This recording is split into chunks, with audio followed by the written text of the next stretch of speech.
నమస్కారం, welcome to hit TV. ధర్మ మార్గం కార్యక్రమానికి స్వాగతం. ఈ రోజు మనతో పాటు ఒక ఆధ్యాత్మిక వ్యక్తి, ప్రొఫెషనల్ ముల్లపూడి సత్యనారాయణ మూర్తి గారు ఉన్నారు. వారితో మాట్లాడి మరిన్ని విషయాలు తెలుసుకుందాం. నమస్తే గురు. నమస్కారం మాషమా. ఎలా ఉన్నారు? బాగున్నానమ్మా. గురువు గారు, మరణించిన తల్లిదండ్రులు కానీ మన పితృదేవతలు కానీ మళ్ళీ తిరిగి అదే ఇంట్లో జన్మిస్తారంటారు. అసలు ఒకవేళ నిజంగా అలా జన్మిస్తే మనం వాళ్ళని ఎలా గుర్తించాలి? నిజంగా అబద్ధంగా అనే ఉండదు. ఓకే. పుట్టాలని రూలు లేదు. అదే ఓకే. ఇంట్లో పుట్టాలని లేదు. అదే ఓకే. ఖాందాన్లో పుట్టాలని లేదు. ఓకే. జాతస్య మరణం ధ్రువం అన్నారు. పుట్టిన ప్రతి జీవి చచ్చిపోవాలి. అవును. చచ్చిపోయిన తర్వాత ఎక్కడో ఒక చోట ఇన్ఎవిటబుల్ అంటే మా పుట్టడం ఆపలేడు ఎవడు కూడా. పునరపి జననం పునరపి మరణం పునరపి జఠరే జననీ శయనం జగద్గురు ఆదిశంకరాచార్యులు వారు చెప్పారు. ఓకే. ఏదో ఒకలాగా పుట్టేస్తాం, దానికోసం భయపడక్కర్లేదు. అవును. ఇకపోతే ఏ జన్మలో పుడతామన్నది శ్రీకృష్ణ పరమాత్మల వారికి చెప్పారు భగవద్గీతలో. ఓకే. ఏమని చెప్పారు? రేయ్ మంచి పనులు చేయి, లేకపోతే జాగ్రత్త నీచ మత్యాది యోనులోకి విసిరేస్తారన్నాడు. ఓకే. ఒక పేడలో పురుగుగా పుట్టొచ్చు, మనం ఒక మేకలాగా పుట్టొచ్చు. ఓకే. ఒక కోళ్ళు కోసుకొని తినేస్తున్నాం కదా, కోళ్ళని మేకల్ని. అవును. మనకి మళ్ళీ దానికి కోడి జన్మ మనకు ఇస్తాడు, దానికి మనిషి జన్మ ఇస్తాడు. Okay. Newton's third law, to every action there is an equal and opposite reaction. ప్రతిచర్యకి ప్రతిచర్య ఉంటుంది. ఇది క్లియర్ గా శాస్త్రాలు చెప్తున్నాయి. అందుకని వెజిటేరియన్ ఫుడ్ తినమంటారు. నాన్ వెజ్ ఎందుకు తినొద్దు అంటారంటే ఏదో జరిగిపోతాయని కాదు, ఆరోగ్య సమస్యలన్నా మన వాళ్ళు భయపడట్లేదు. కాబట్టి లివర్ పేలిపోద్దరా అన్నా కూడా ఏం భయపడట్లేదు. కాబట్టి ఇక్కడ ఏంటంటే మనము ఎన్ని మటన్లు తింటామో, ఎన్నిసార్లు ఎన్ని మేకలను కోసేస్తామో అన్ని జన్మలు మనకి ఇస్తాడనమాట. ఇది సత్యం ఇది. కాబట్టి అందువలన తినొద్దు అంటారు. నెక్స్ట్ ఇంకోటి, నేను పోనే అలా కాదు అని అనుకుంటారు అనుకోండి. ఫర్ ఎగ్జాంపుల్, అబే ఈయనెవడు మనల్ని మేకలు తినొద్దు అంటున్నాడు అని తిట్టుకుంటే, మనం చేసేటటువంటి నీచ పనుల వలన నీచ జన్మల్లోకి ఇసిరేస్తామన్నారు. కాబట్టి అంటే దీన్ని బట్టి మనకు అర్థమయ్యేదేంటి, కంప్లీట్ గా ఎలాగైనా సరే జన్మ ఎత్తుతాం. అదే ఫ్యామిలీలో పడాలని రూల్ లేదు. కాబట్టి ఎక్కడైనా ఉంటాం, కానీ మొత్తం అందరం కలుస్తాం. ఇప్పుడు ఒక చోట ఒక మీటింగ్ జరిగినప్పుడు అది మళ్ళీ నెక్స్ట్ జన్మలో రిపీట్ అవుతుంది. అందువల్లనే ఒక్కొక్కళ్ళు చూసి మనల్ని, ఏమండి మిమ్మల్ని ఎక్కడో చూసినట్టున్నామండి అంటారు. అంటే పాత జన్మ జ్ఞాపకాలు. కాబట్టి ఈ రుణానుబంధ రూపేణ పశుపత్ని సుతాలయం అంటారు. అంటే రుణం ఉంటేనే వాళ్ళు మనకి ఈ జన్మలో తారసపడతా ఉంటారు. ఇప్పుడు శుభ్రంగా ఫుల్గా అప్పులు ఎగరగొట్టేసాం అనుకో అందరికి, వాడు కొడుకై పుడతాడు. అంటే సమ్ సిచ్యువేషన్స్ లో మనం ఏదైనా మాట్లాడినా సరే ఇది ఎప్పుడో మాట్లాడినట్టున్నాం అనిపిస్తుంది కొంతమందికి. Exactly, your genius correct. అది ఎందువల్లంటే మనము ఇంతకు ముందు ఎక్కడైనా మాట్లాడినప్పుడు అది గుర్తు వస్తుంది. ఇంతకు ముందు మనం 2 రోజుల క్రితం 3 రోజుల క్రితం మాట్లాడింది ఎలాగైతే గుర్తొచ్చింది, ఎక్కడో మాట్లాడినట్టున్నానే అని ఎలా అంటామో, గత జన్మలోది కూడా మనకి జ్ఞప్తికి వస్తుంది. అంటే మనకి మనస్సు అనేటటువంటిది మనకి లోపల మనం చేసినటువంటి పాప కర్మలు, మెమరీస్ ఇవన్నీ కూడా ఫీడ్ అయిపోతాయి చిప్ లాగా. ఆ చిప్ అయిపోయి సాఫ్ట్వేర్ చిప్ లాగా అయిపోయిన తర్వాత ఏం చేస్తామో, మనం ఈ బాడీని ఇక్కడ వదిలిపడేస్తాం. వదిలేసిన తర్వాత ఈ మనసు వెళ్ళిపోతుంది, ఆత్మ వెళ్ళిపోతుంది. వెళ్ళిపోయినప్పుడు కొత్త బాడీ తీసుకుంటుంది ఆత్మ, షర్ట్ మార్చుకున్నట్టే. మనం షర్ట్ ఎలాగైతే చిరిగిపోయిన షర్ట్ వదిలేస్తే కొత్త షర్ట్ వేసుకుంటాము, కొత్త శారీ అట్లా వేసేసుకుంటాం. అండ్ అప్పుడు ఈ మనసు దాంట్లో చిప్పు దూరిపోతుంది. దూరిపోతే మనకి పాత జ్ఞాపకాలన్నీ గుర్తొస్తా ఉంటాయి, పాత రుణాలు. దేర్ ఆర్ సర్టెన్ ఫ్యామిలీస్, ఒకే ఫ్యామిలీలో పుట్టిన వాళ్ళు ఉన్నారు, లేరు అని కాదు, వెరీ రేర్ గా జరుగుద్ది అది. అంటే అందుకనే మీ మామ ఎలా చేసేది, మీ తాత ఎలా చేసేది అని అంటారు చూడు, అది జీన్స్ ని బట్టి వస్తుంది. వాళ్ళు అలా బిహేవ్ చేస్తే తాత బిహేవ్ చేసినట్టుగా మనవాడు బిహేవ్ చేస్తాడు. అయితే ఇట్ డజంట్ మీన్ దట్ తాత పుట్టేసాడని కాదు. సో డెఫినెట్ గా దేర్ ఆర్ పాసిబిలిటీస్ తక్కువ ఉంటాయన్నమాట. అందువల్ల దీనికి ఎగ్జాంపుల్ గా మనకు కాంగ్రెస్ గవర్నమెంట్ ఉన్నప్పుడు, జవహర్లాల్ నెహ్రూ ప్రైమ్ మినిస్టర్ గా ఉన్నప్పుడు, శాంతిశ్రీ అనేటటువంటి ఒక ఆడావిడ మళ్ళీ పుట్టింది, సేమ్ ఫ్యామిలీలో పుట్టింది. పుడితే అప్పుడు గాంధీ మహాత్ముడు Jawaharlal Nehru commission, 1 man commission వేశారు. 1 మ్యాన్ కమిషన్ వేసి వెళ్ళి దాన్ని చూడమన్నారు. చూస్తే ఆమెను తీసుకెళ్తే ఆమె గుర్తుపెట్టింది, ఈయన ఫలానా వాడు బాబాయ్ మా తాతయ్య అని. యూట్యూబ్ లో కూడా ఉంటుంది అది, డైరెక్ట్ గవర్నమెంట్ లో రికార్డ్స్ లో ఉంది అది. సో అప్పుడు జవహర్లాల్ నెహ్రూ గవర్నమెంట్, ఇండియన్ గవర్నమెంటే ఆదేశించింది. శాంతిశ్రీ ఆమె పేరు. పునర్జన్మ అనేది ఉందనడానికి అదే ఉదాహరణ. నెక్స్ట్ అదే ఫ్యామిలీలో పుట్టొచ్చు అనడానికి కూడా అదే ఉదాహరణ. సో ఇదం అంటే పుట్టచ్చు పుట్టకపోవచ్చు అవచ్చు. అంటారు. సేమ్ కన్ఫర్మ్ గా ఎగ్జాక్ట్ గా పుట్టాలనే రూల్ లేదు. అంతేగాని మనిషి చనిపోయినప్పుడు మళ్ళీ మనిషిగా పుట్టాలనే రూల్ లేదు. ఓకే. ఇప్పుడు బ్రహ్మకుమారి సంస్థ చెప్పుద్ది ఏమనంటదంటే మనిషిగా చచ్చిపోయినాడు వాడు మనిషిగానే పుడతాడు అని అంటారు. అవును. నో, అది శ్రీకృష్ణ పరమాత్మ చెప్పినటువంటి భగవద్గీతకి కాంట్రడిక్షన్ అది. అవును. శ్రీకృష్ణ పరమాత్మ మనకి స్టాండర్డ్, భగవద్గీత స్టాండర్డ్ మనకి. అందులో ఏమని చెప్తారంటే మనకి మనం చేసుకున్నటువంటి పాప కర్మలను బట్టి మనం మంచి చెడులను బట్టి జన్మ అనేది వస్తుంది. అవే పురాణాలు చెప్పినా మరి ఇతర మత గ్రంథాలు చెప్పినా ఏమైనా సరే ఉపనిషత్తులు ఇవన్నీ చెప్పేది పురాణాలన్నీ కూడా అదే చెప్తుంది అనమాట. So okay. వెరీ రేర్గా మనిషిగా పుట్టినవాడు మళ్ళీ మనిషిగా పుట్టాడంటే అర్థం ఏమిటి, వాడు కొన్ని పుణ్యాలు చేసుకుని ఉండొచ్చు. సో మళ్ళీ మనిషిగా పుట్టినా వీడు పేదరికంలో పుట్టొచ్చు, మంచి పనులు మంచిగా చేస్తే కనుక వీడు గొప్పవాడి ఇంట్లో పుట్టొచ్చు, లేకపోతే సంస్కారవంతమైనటువంటి కుటుంబంలో పుట్టొచ్చు, లేకపోతే మంచి పండితుల ఇంట్లో కుటుంబంలో పుట్టొచ్చు. ఇలా ఓకే. మనం అనుకున్న దాన్ని బట్టి మనం చేసుకున్న పాప పుణ్యాలను బట్టి మనం తీసుకుంటాం. అయితే విచిత్రం ఏమిటంటే ఇది దేవుడు ఇవ్వడు అనమాట, మనమే లిబర్టీ ఉంటుంది మనకి. ఇప్పుడు ఓకే. ఎలాగైతే మనల్ని పుట్టించేసి భూమి మీద వదిలేసాడో మనల్ని, అవును. ఇక మన ఇష్టం వచ్చినట్టు తిరిగేయచ్చు. మనం గర్ల్ ఫ్రెండ్స్తో కావాల్సి గర్ల్ ఫ్రెండ్స్తో తిరిగేయచ్చు, లేకపోతే గుళ్ళకి గోపురాలకు వెళ్తూ సాధువులతో తిరిగేయచ్చు. అవును. పుస్తకాలు చదివేసేవాళ్ళు ఎవరి ఇష్టం వాళ్ళది, దేవుడు ఇంటర్ఫియర్ కాదు. అలా అందుకే స్వామి వివేకానంద ఏమంటాడంటే every one is the master of his fate అన్నాడు. మన భవిష్యత్తుకు మనమే నిర్మాణకర్తలం. అలాగే మనం చనిపోయిన తర్వాత మన ఆత్మ కూడా ఏం చేస్తుందంటే సెలెక్ట్ చేసుకుంటుంది, ఓకే. తల్లిదండ్రులను సెలెక్ట్ చేసుకుంటుంది. ఇప్పుడు ఫర్ ఎగ్జాంపుల్ ఇప్పుడు సీఎంగా చీఫ్ మినిస్టర్స్గా ఉన్నటువంటి వాళ్ళు ఉన్నారు అనుకుందాం. అవును. వాళ్ళు ఎన్నో జన్మల్లో ట్రై చేశారు సీఎంలుగా అవ్వాలని, ఓకే. చనిపోయారు, అవ్వలేకపోయారు. ఆ తర్వాత నెక్స్ట్ రాబోయేటటువంటి కుటుంబంలో రాజకీయ నేపథ్యం ఉన్నటువంటి ఫ్యామిలీలో పుట్టాలి. ఓకే. అందువలన వాళ్ళు ఫ్యాక్షన్ ఫ్యామిలీస్లో పుట్టొచ్చు, లేకపోతే వాళ్ళ ఫోర్ ఫాదర్స్ వాళ్ళంతా మినిస్టర్స్గా ఉన్నటువంటి పొలిటికల్ కుటుంబంలో పుట్టి వారసత్వ రాజకీయాలు లేకపోతే రాజీవ్ గాంధీ వీళ్ళంతా ఉన్నారు, వాళ్ళ అవును. తాతలంతా అక్కడి నుంచి ఉన్నారు కాబట్టి ఆ ఫ్యామిలీలో పుడతారనమాట. అలా ఓకే. కాకుండా బిజినెస్ చేయాలనుకుంటే అమ్మాని ఇంట్లో పుడతాం. అంటే ఓకే. సెలక్షన్ అనేటటువంటిది మన చేతిలోనే ఉంటుంది. అలాగని అయితే ప్రతి ఒక్కడు అంబానీ ఇంట్లో పుట్టేయాలా, ఇందిరాగాంధీ మనవరాల కింద పుట్టేయాలా అనుకుంటారు. అప్పుడు అక్కడ కర్మలు ఉంటాయి మళ్ళీ. దాని అకౌంట్స్ బ్యాలెన్స్ షీట్ ఉంటుంది, profit and loss balance sheet ఉంటుంది. యముడికి అసిస్టెంట్ ఉన్నాడు చిత్రగుప్తుడు, వెరీ జీనియస్ అన్నమాట. ఆయన రాసేస్తాడని అకౌంట్స్ ఓకే. రాసేసి యమపాశంతో బంధిస్తాడు. యమపాశంతో వేసి ఎన్ఫోర్స్మెంట్ సెల్ మన ఇష్టం వచ్చినట్టు మనం ఇల్లు కట్టేసుకుంటే మున్సిపాలిటీ వాళ్ళు వచ్చి ఆ పార్లో గేర్లు అన్ని పట్టుకుపోతారు. అవును. అలాగే ఎన్ఫోర్స్మెంట్ అంటారు.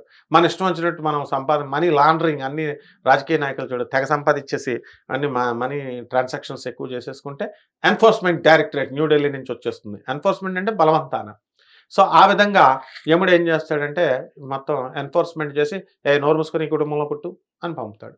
ఎందుకు పుట్టించాడు అన్న పర్పస్ ఏ ఫ్యామిలీలో పుట్టామన్నది కాదు, ఎందుకు పుట్టామన్నది తెలియాలి.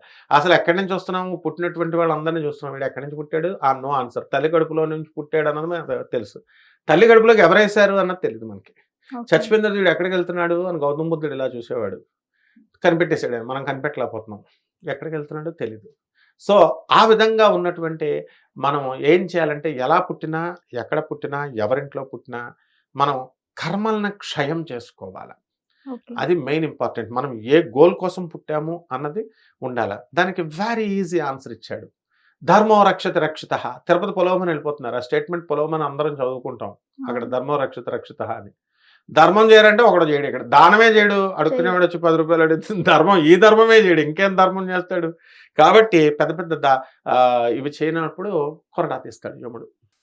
ఓకే. తీసేసి ఎన్ఫోర్స్మెంట్ మాట్లాడుకుని ఇందులో పుట్టు అంటాడు.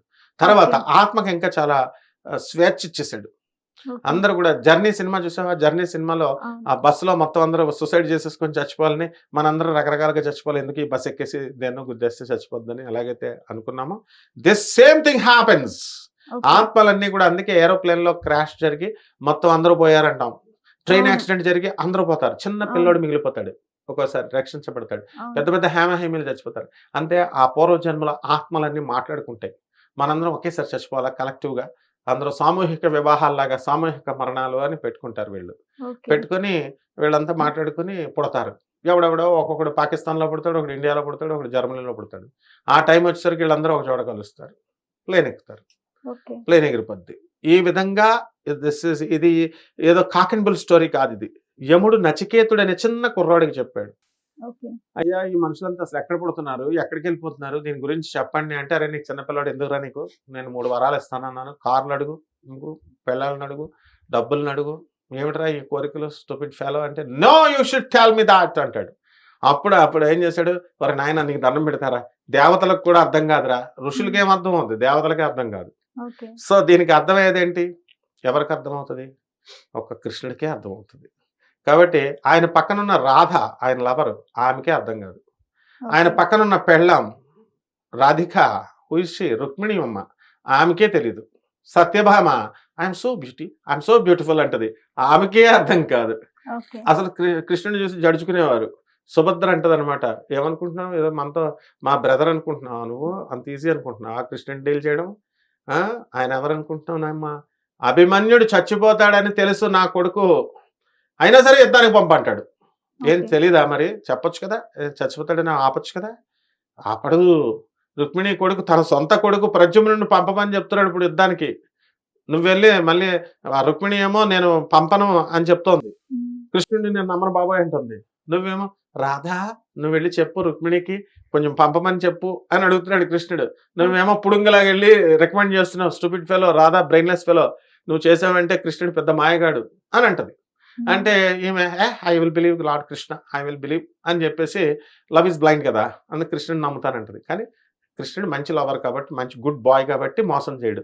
ఇప్పుడు ఉన్నటువంటి బయట ఉన్నటువంటి మగవాళ్ళు మోసం చేసేస్తారు, అందులో డౌట్ లేదు, ఆడవాళ్ళు మోసం చేస్తారు, మగవాళ్ళు మోసం చేసేస్తారు. కాబట్టి కృష్ణుడు వెళ్ళి ఆ రాధమ్మ తల్లి వెళ్ళి చెప్పేసరికి రుక్మిణీదేవి పంపుద్ది. ఓకే. రాధా నేను నిన్నే నమ్ముతున్నాను, కృష్ణుడిని నమ్మను, నీ ఓకే. మాట మీద పంపుతున్నాను అంటాడు. అక్కడికి వెళ్తాడు, సాల్వుడు అని చంపేస్తాడు ప్రద్యుమ్నుడిని. చంపేస్తే రుక్మిణి, చెప్పానా నీకు ముందు స్టూపిడ్ ఫెలో, కృష్ణుడిని నమ్మనని చెప్పానా, నువ్వు రక్షిస్తాను, నీకు నా కొడుకు ఏమవుదని యుద్ధానికి పంపావు, గెట్అవుట్, అసలు నువ్వు ముందు నా మొహం నుంచి గెట్అవుట్ ఫస్ట్, అసలు ఈ రాజ్యం నుంచే గెట్అవుట్, ద్వారక నుంచి అంటే బేరమని ఏడుస్తూ రాధమ్మ తల్లి వెళ్ళిపోద్ది. ఓకే. అప్పుడు లార్డ్ కృష్ణ మోసం చేయడు, అందువల్ల ఏం చేశాడు, ఆయన శవాన్ని భద్రపరచు రాధా అంటాడు. శవాన్ని భద్రపరిచిన తర్వాత ఆ సాలుని చంపించేశాడు రాధ చేత. చంపేసేసి after so many days, after 18 days ఈ ప్రద్యుమ్నుడిని మళ్ళీ బతికిచ్చాడు. అంత మాయగాడు కృష్ణుడు. కాబట్టి కృష్ణుడికి ఒక్కడికే ఈ జన్మరహస్యం తెలుసు. మాకు తెలుసు మేము కల్కి అవతారాలం, మేము భగవంతుడిలో మేము పుట్టేశాం అని అన్న వాళ్ళందరూ మన కాళ్ళ ముందు చచ్చిపోయారు. కృష్ణుడు చచ్చిపోలేదు, కృష్ణుడు చచ్చిపోయాడని మా గురుగారులు చెప్తున్నారు. ఓకే. సారంగా నేను మన సోమనాథ క్షేత్రంకి వెళ్ళాను, అక్కడ క్లియర్ గా ఎండోమెంట్స్ బోర్డు పెట్టారు, lord Krishna has transferred his energy into the earth, వసుంధర భూమిలోకి పంపించేశాడు. And he want to his about, అలాగ అదృశ్యం పైకి వెళ్ళిపోయాడు. వీళ్ళు ఏం చెప్తున్నారు, భాగవతం చెప్పింది, పురాణం చెప్పింది, అవన్నీ కథలు అనమాట అవన్నీ. సో డీకోడ్ చేసుకోవడం రాక శ్రీకృష్ణుడు చచ్చిపోయాడు, ఆయన శవం కుళ్ళిపోయింది, 7 రోజులు కుళ్ళిపోయింది అని ఎవరెవరో ఇష్టం వచ్చినట్టు చెప్తారు. కృష్ణుడు కుళ్ళిపోడు, మనల్ని కుళ్ళబెట్టేస్తాడు, అవసరమైతే మళ్ళీ కొత్త శరీరాన్ని ఇచ్చి లేపుతాడు. కాబట్టి ఇదమ్మా, అందువలన ఆత్మ చేసే డ్యూటీ, ఆత్మ కృష్ణుడు కంట్రోల్లోకి వెళ్తుంది. ఓకే. యముడు ఏం చేస్తాడంటే, దిస్ ఫెలో, వీడికి ఒక బస్తా ఇచ్చి పంపాను సార్, వీడు ఉమ్. మొయ్యమని పాపాలు చేశాడు, అది క్లీన్ చేసుకురమ్మన్నాను సార్, ఒక ఎంటీ బ్యాగ్తో రమ్మన్నాను, వీడు ఏం చేశాడు సార్, మళ్ళీ 10 బస్తాలు తీసుకొచ్చాడు సార్ ఓకే. అని కృష్ణుడికి కంప్లైంట్ చేస్తాడు. కృష్ణుడు ఆయన అక్కడ మనందరం కృష్ణుడిని ఇక్కడ పూజ చేయం కదా, అవును. అక్కడికి వెళ్ళిన తర్వాత కృష్ణుడిని తిడదాం మనం, అక్కడికి వెళ్ళిన తర్వాత ఆయన అంటాడు, అవునా అయితే ఒక పని చెయ్యి, ఏం చేద్దాం అనుకుంటున్నాం అంటే, సార్ వీడికి మళ్ళీ మానవ శరీరం ఇచ్చి ఒక 100 బస్తాలు మోసేలాగా, ఈ 10 బస్తాలు వేసుకొచ్చాడు కదా సార్, ఆ 100 బస్తాలు మోసేలాగా వీడిని చేసేస్తానంటే, అప్పుడు కృష్ణుడు ఇంటర్వ్యూన్ అయ్యి ఒరే చచ్చిపోతాడు రా బాబు, అంత కష్టాలు అయితే వీడికి, ఉమ్. పోలే ఒక ఎద్దు జన్మ ఇచ్చే అంటాడు. ఎద్దు జన్మ ఇచ్చేస్తే ఎద్దుల బండి మీద హాయిగా మొయ్యొచ్చు, ఎద్దుల బండి. నిజంగా గత జన్మ పాపాలు ఈ జన్మలో అనుభవిస్తారంటారు, నిజమేనా? 100% అనుభవించాలి, ఈ జన్మలోనూ అనుభవించాలి, నెక్స్ట్ జన్మలో కూడా అనుభవించాలి. మనం చేసిన పనికి మన ఫ్రెండ్స్, మన పిల్లలు, మన చుట్టూ ఉన్న తల్లిదండ్రులు అందరూ అనుభవించాలి, పంచుకుంటాం అనమాట. ఇప్పుడు సపోజ్ ఒక కేక్ ఉంది, బర్త్డే ఫంక్షన్ ఉమ్. చేస్తే అందరికి ఇస్తాం కదా చిన్న చిన్న ముక్క, అవును. అలా పాపాలు మర్డర్లు, అబెట్మెంట్. ఓకే. పోలీసు వాళ్ళని అడిగితే కరెక్ట్ చెప్తారు మన ఫ్రెండ్స్ పోలీసులు. ఓకే. హత్య చేయమని ఎవడన్నా తప్పుడు సలహా చెప్పాడు అనుకో, అబెట్మెంట్ అంటారు, షేర్ ఇస్తారు. అబెట్మెంట్ అంటే నువ్వు కూడా సలహా ఇచ్చేవాడు, రారా నువ్వు కూడా జైలుకు రా అని చెప్పి జడ్జి గారు వేస్తారనమాట. అలాగా పాపాలు చేసేవాడు, చెప్పేవాడు, చేసినవాడు, ఆ పాపాల్లో పాల్గొన్నవాడు, ఇప్పుడు లంచాలు షేర్ చేసుకుని అందరూ కలిసి ఒక పాప పని చేశారనుకో, అవును. ఒక క్రైమ్ అఫెన్స్ చేశారనుకో, జడ్జి గారు ఏం చేస్తారు, అందరికీ వేస్తారు జైలు. అలా పంచుతారనమాట. అందువలన పూర్వ జన్మలో చేసిన పాపాలు ఖచ్చితంగా మనం అనుభవించాల్సిందే. అందువల్లనే ఈ జన్మలో కూడా అనుభవించాలి. అసలు పాపానికి డెఫినేషన్ ఏంటి మరి? పాపం డెఫినేషన్ తెలియాలి కదా వీళ్ళకి, జనాలకి. అందరూ బాబాల డ్రెస్సులు వేసుకొని వచ్చేస్తున్నారు. 5వ క్లాస్ వాడు, 2వ క్లాస్ వాడు కూడా వచ్చేసి అరటిపళ్ళు అమ్మేవాడు, కూరగాయలు అమ్మేవాడు కూడా గురు రూపంలో వచ్చేస్తున్నారు. వచ్చేసి ఏమని చెప్తున్నారు వీళ్ళు? గురువుల దగ్గర శిక్షణ పొందాలి, మంచి గురువులు ఉండాలి. ఇప్పుడు మా గురువు గారు ఉన్నారు. మనం నీ గురువులు లిస్ట్ చెప్పరా అంటే మొత్తం చెప్తాను నేను. మనం ఒక 100 మంది గురువులు సేవ చేస్తాం. చాగంటి కోటేశ్వరరావు గారు, గరికపాటి గారు, నండూరి గారు, అలాగే స్వామీజీలు స్వామసమేతం షణ్ముఖ శర్మ గారు, అధిపతి పద్మ గారు అంటాం కదా. ఎవరైనా మన అందరికీ గురువులే వాళ్ళు. అలాగే సుందరకితిని స్వామి వారు, గణపతి సచ్చిదానంద స్వాముల వారు, భారతీయ తీర్థ స్వాముల వారు, విజయానంద సరస్వతి స్వాముల వారు, విజయేంద్ర సరస్వతుల వారు, ఇలా ఒక లిస్టు, పెద్ద లిస్టు వస్తుంది. వీళ్ళ దగ్గర నుంచి మనం కొంచెం కొంచెం మొక్కలుగా నేర్చుకుంటే వాళ్ళు బ్లెస్ చేస్తారు. మనం వాళ్ళని ప్రేమిస్తే వాళ్ళు బ్లెస్ చేస్తే వాళ్ళ దగ్గరికి వెళ్ళక్కర్లేదు. బ్లెస్ చేస్తే మనకు విజ్ఞానం వస్తుంది. గురువులే లేనప్పుడు మనకి తత్వం చెప్తాం వాళ్ళ దగ్గర నుంచి విన్న తర్వాత. అసలు గురువే లేనప్పుడు శాస్త్రాల పుస్తకాలు మా అంతకు మేము చదివేసి ఇదిగో ఇలా రాసేసుకొని వచ్చేసి యస్ దిస్ దాట్ అంటే కుదరదు అనమాట. ఇవన్నీ కూడా శాస్త్రాలు, స్మృతులు, పురాణాలు కేవలం గురువుల కృప వల్లనే అర్థమవుతాయి. ఓం సర్వ చైతన్య రూపాం తామాధ్యాం విద్యాం చదిమి బుద్ధిం యోన ప్రచోదయాత్. సర్వ చైతన్య స్వరూపిణి అయినటువంటి ఆ గురు రూపము, ఆ ఆది పరాశక్తి మన బుద్ధుల్ని సరైనటువంటి మార్గాల వైపు ప్రేరేపించుగాక అని శాస్త్రం చెప్తుంది. ఓం భూర్భువస్వః తత్సవితుర్వరేణ్యం భర్గో దేవస్య ధీమహి ధియో యోన ప్రచోదయాత్ అని గాయత్రి మంత్రం చెప్తుంది. ఈ యొక్క సృష్టిని సృష్టిస్తున్నటువంటి, పాలన చేస్తున్నటువంటి, లయం చేస్తున్నటువంటి ఆ శక్తి గురు రూపంలో నా బుద్ధుల్ని సరైనటువంటి మార్గాల వైపు ప్రేరేపించుగాక అంటుంది. అంటే కేవలము గురువులే, గురువులు గురువులు గురువులు. తల్లి మొదటి గురువు, తండ్రి రెండవ గురువు, తర్వాత మన మాస్టర్లు, స్కూల్లో పాఠాలు చెప్పిన మాస్టర్లు, వాళ్ళు మన గురువులు. తర్వాత స్పిరిచువల్ గురువు, ఎవరు మంచి చెప్తే వాళ్ళ గురువులు, తప్పులేదు. కానీ మనము వాళ్ళ దగ్గర నుంచి మంచి నేర్చుకున్న తర్వాత మనం కూడా బోధించాలి. గురుమండలం అని ఉంటుంది. గురువు అంటే ఒక పోస్ట్ పేరు అనమాట, నాట్ ఒక చీఫ్ మినిస్టర్. అలాగో గురువు అంటే పదవి. ప్రైమ్ మినిస్టర్ మోడీ గారు వెళ్ళిపోయారు, సపోజ్ మోడీ గారు వచ్చారు, అంతకుముందు ఇందిరాగాంధీ ఉంది. అలా పోస్ట్ లో ఎవరన్నా ఉండొచ్చు గురువు రూపంలో పోస్ట్. ఆ పోస్ట్ నుంచి మనకి ఆశీర్వాదం వస్తుంది. ఆయనే దత్తాత్రేయుడు, ఆయనే జగద్గురువు అయిన కృష్ణుడు, ఆయనే నరసింహ సరస్వతి స్వాముల వారు. అక్కడి నుంచి మనకి జ్ఞానం వస్తుంది, మనం చెప్తాం. కాబట్టి వాళ్ళు చెప్పిన ప్రకారం శాస్త్రాలు, పురాణాలు, ఏ మతమైనా సరే, బైబిల్ చెప్పినా, ఖురాన్ చెప్పినా సేమ్. ఎవరి పాపాలు వాళ్ళు అనుభవించాలి. బుద్ధి కర్మానుసారిణి అన్నాడు. మనం చేసినటువంటి కర్మలను బట్టే మన బుద్ధి పనిచేస్తుంది. అరే వాళ్ళు చెడ్డోళ్ళు రా, వాళ్ళతో తిరగొద్దురా అంటే వాళ్ళతోనే తిరుగుతాడు. అంటే ఆడి బుద్ధి అంతే, ఇంకా మటాష్ అయిపోతాడు త్వరలో. కొంతమంది మంచి స్నేహితులతోనే తిరుగుతారు. వీడు మంచి పుణ్యాలు చేశాడు కాబట్టి మంచి వాళ్ళతో చేస్తాడు. ఈ విధంగా ఉంటుంది. కాబట్టి దీన్ని సిల్లీగా తీసుకొని మన వాళ్ళంతా కూడా పార్టీస్, పబ్స్, డాన్సర్స్, ఏం పార్టీస్, రేవా పార్టీస్ అని వెళ్ళేటటువంటి వాళ్ళందరికీ అక్కడ యముడు రారా బాబు అని చెప్పి ఒక్క తోలు తీస్తూ ఉంటాడు పైన తర్వాత. అందువలన అప్పుడు కూడా మనల్ని కరుణించేవాడు కృష్ణుడే. ఆయన ఏం చేస్తాడంటే, అరే వాడు చచ్చిపోతాడు, మానవ జన్మిస్తే 100 బస్తాలు వేస్తే ఎద్దు జన్మ కింద పుట్టిస్తాడు, ఎద్దు మోయగలదు. ఆ రకంగా ఎవరికి ఏ కష్టాలు, మనం భరించలేనటువంటి కష్టాలు వస్తాయి కదా, దాన్ని అడ్జస్ట్ చేస్తాడు. మొత్తం కష్టాలన్నీ పెట్టేసాడు అనుకో, ఏ మానవుడు బతకలేడు, సూసైడ్ చేసుకొని చచ్చిపోవాలి. అందుకని ఏ టైంలో గుడ్డు, ఈ టైంలో బ్యాడు, ఈ టైంలో గుడ్డు, ఈ టైంలో బ్యాడు అని పెట్టి మిశ్రమం పెడతాడు. డే అండ్ నైట్స్ అలా కష్టము సుఖము పెట్టి, హ్యాపీనెస్ అండ్ సారో ఇలా పెట్టి భూమి మీద బతకరా నాయన అంటాం. మనం ఈ 10 బస్తాలతో వచ్చావు, క్లీన్ చేసుకొని రా అంటే మళ్ళీ నెక్స్ట్ మనం ఏం చేస్తాం, మళ్ళీ 100 బస్తాలతో వెళ్తాం. సో ఈ విధంగా డిటెరరేట్ అవ్వకుండా మన యొక్క ఎందుకు పుట్టాము అనంటే ఉద్ధరాత్మన, మనల్ని మనం డెవలప్మెంట్ చేసుకోవాలి, ఉద్ధరించుకోవాలి మన ఆత్మని, ప్రమోషన్ రావాలి మనకి. నేను ఈ 10th క్లాస్ టెక్స్ట్ బుక్లు బాగున్నాయి సార్, నేను ఇంక 10th లోనే కూర్చుంటాను, బాబా ఇంటర్లో ఇంత లావు ఉన్నాయి, నేను చదవను అంటే కుదరదు అనమాట, ప్రమోట్ చేసేస్తారు. అలాగా 4th నుంచి 5th నుంచి ఆర్టీఈ కంపల్సరీ ఎడ్యుకేషన్ ఎలా అయితే ప్రమోట్ చేసేస్తారో, అలా మనల్ని కూడా నాకు దేవుడొద్దు ఇయ్యే బాగున్నాయి, నాకు పార్టీలు బాగున్నాయి, నాకు సులకబులు చెప్పుకోవడం బాగుంది ఫ్రెండ్స్తో అంటే, no you will be promoted అని చెప్పి స్వామి కృష్ణుడు ఇంటర్ఫియర్ అయిపోయి వీళ్ళని చంపేస్తాడు, భార్యలను చంపేస్తాడు. చూడు, భర్తల దగ్గర నుంచి వీళ్ళందరినీ విడగొట్టేస్తాడంటాడు. ఎవరిని ఎప్పుడు ఎలా కలపాలో ఆయనకు తెలుసు. ఎవరి ఏడు కొండల పైన ఏల వెలిసావు, ఎవరికి అందక ఎందుకున్నావు, తెలియని వారికి తెలుపర స్వామి, కన్నుల పొరలను తొలగించబేమి అన్నారా. ఎవరినో ఏం చెప్తాడు, ఎవరినో ఎక్కడో కలుపుతావు నువ్వు. తర్వాత ఎవరిని ఎందుకు విడదీస్తాడో తెలీదు. అందువలన స్వామివారు చేసేటటువంటి లీలల్లో మనము ధర్మంగా నడుచుకోవాలి.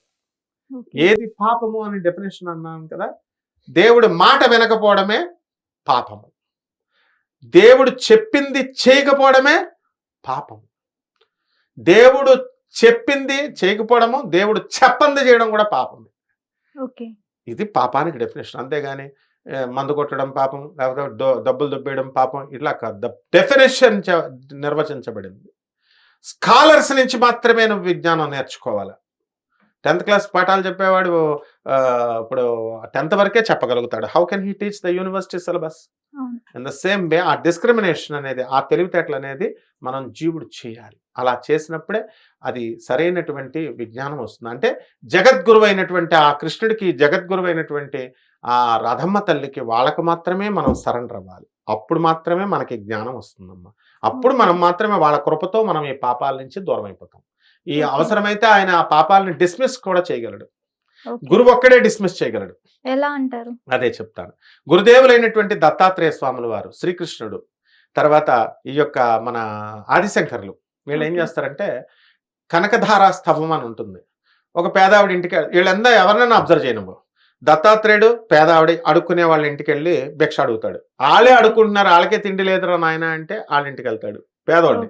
ఆ ధనవంతులు అనుకుంటారు వీడి మెంటల్, వీడికి అడుక్కునే వాళ్ళ ఇంటికి వెళ్ళి అడుగుతున్నాడు, మనం ఎంతమంది ధనవంతులు ఉన్నాం కదా అంటాడు.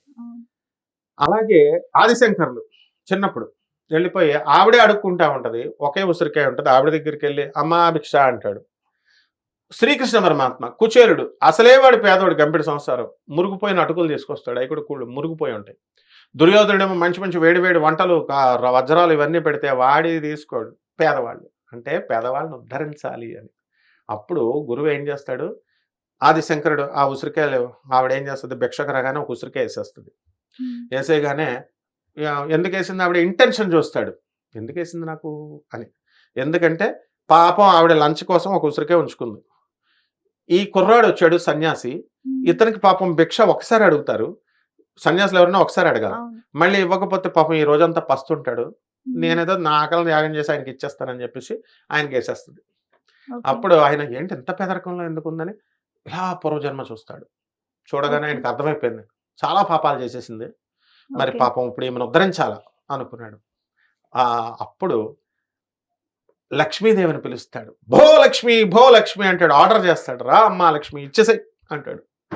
అంటే చాలా మంది ఏమనుకుంటారు, లక్ష్మీదేవిని పూజ చేసేస్తే డబ్బులు వచ్చేస్తాయి అనుకుంటారు. లక్ష్మీదేవిని పూజ చేస్తే డబ్బులు రావు. ఐశ్వర్యం ఈశ్వరాధిచ్చేత్, ఐశ్వర్యం ఎప్పుడు కూడా ఈశ్వరుడి చేతిలో ఉంది. ఈశ్వరుడు అంటే మన శివుడు అనుకుంటారు, కాదు. కృష్ణుడు ఈశ్వరుడే, లక్ష్మీదేవి ఈశ్వరుడే, శివుడు అందరూ బ్రహ్మ పదార్థం అంతా ఈశ్వరుడే. ఈశ్వరుడు అంటే పరిపాలించే దేవుడు అని అర్థం. అప్పుడు ఆయన ఏంటి, ఆయన బ్యాంక్ మేనేజర్. లక్ష్మీదేవి ఎవరు, ఐశ్వర్యం ఈశ్వరాధిచ్చేత్, ఐశ్వర్యం ఈయన చేతిలో ఉంటుంది. మేనేజర్ చెప్పకుండా లక్ష్మీదేవి క్యాషియర్ ఇస్తాడా బ్యాంకులో? సో మేనేజర్ ఆర్డర్ ఇస్తాడు లక్ష్మీదేవికి, వచ్చిందామె. ఊరికనే ఇచ్చేస్తారేంటి, మన అకౌంట్ చెక్ చేస్తారు కదా, అసలు ఉన్నాయో లేవో డబ్బులని, ఇలా అలా చెక్ చేస్తుంది లక్ష్మీదేవి. నో బ్యాలెన్స్, బ్యాలెన్స్ లేదు ఇస్తారా? మనకు ఒకవేళ 5 లక్షలు ఉన్నాయనుకో, 2 లక్షలు 3 లక్షలు మన బ్యాలెన్స్ లో మనకి ఇస్తారు, ఇంకా మిగతా వాళ్ళ దగ్గర పెట్టుకుని, అది బ్యాంక్ సిస్టమ్. కాబట్టి ఈ లక్ష్మీదేవి ఆదిశంకరుడు ఏం పిచ్చోళ్ళు కాదనమాట, బ్యాంక్ ఏం పిచ్చోళ్ళు కాదు వాళ్ళు.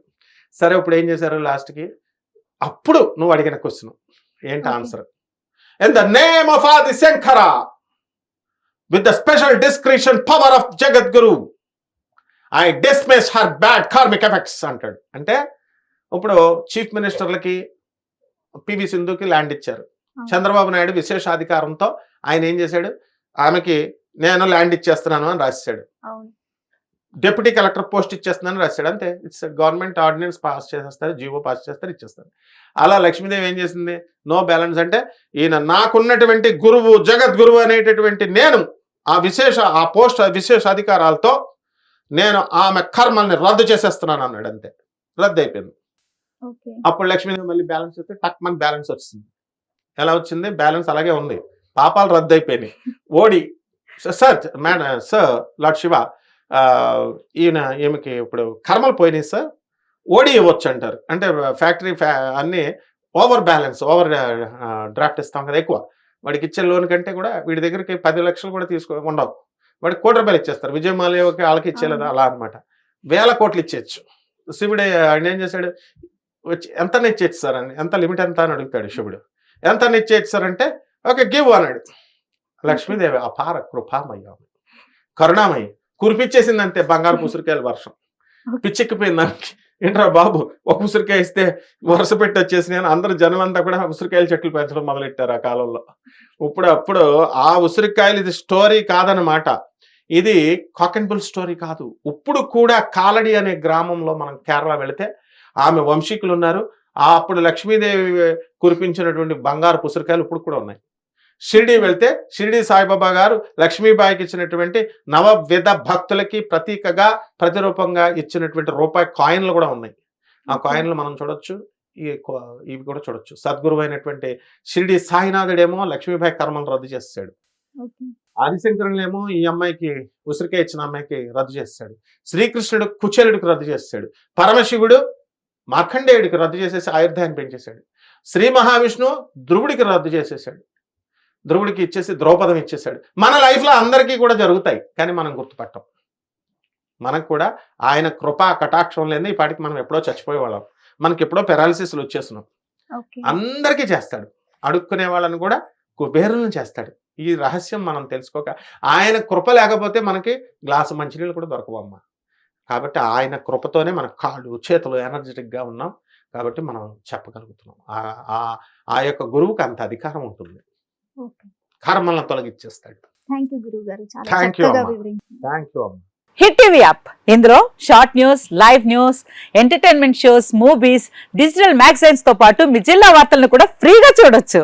ఇంకెందుకు ఆలస్యం, వెంటనే హిట్ టీవీ యాప్ ని డౌన్లోడ్ చేసుకుని ఫ్రీగా ఎంటర్టైన్మెంట్ పొందండి. Hit TV app, hit TV app, please download hit TV app. Hit TV app ని ఫ్రీగా డౌన్లోడ్ చేసుకుని ఎంజాయ్ చేయండి. మీకు నచ్చిన ఎంటర్టైన్మెంట్ కోసం హిట్ టీవీ యాప్ ని ఫ్రీగా డౌన్లోడ్ చేసుకుని ఎంజాయ్ చేయండి. హిట్ టీవీ యాప్ ని డౌన్లోడ్ చేసుకుని ఆస్వాదించండి, ఆశీర్వదించండి. ఇంతమంది సెలబ్రిటీలు హిట్ టీవీ యాప్ ని డౌన్లోడ్ చేసుకోండి అని చెప్తున్నారంటే ఎంత మంచి యాప్ ఆలోచించండి.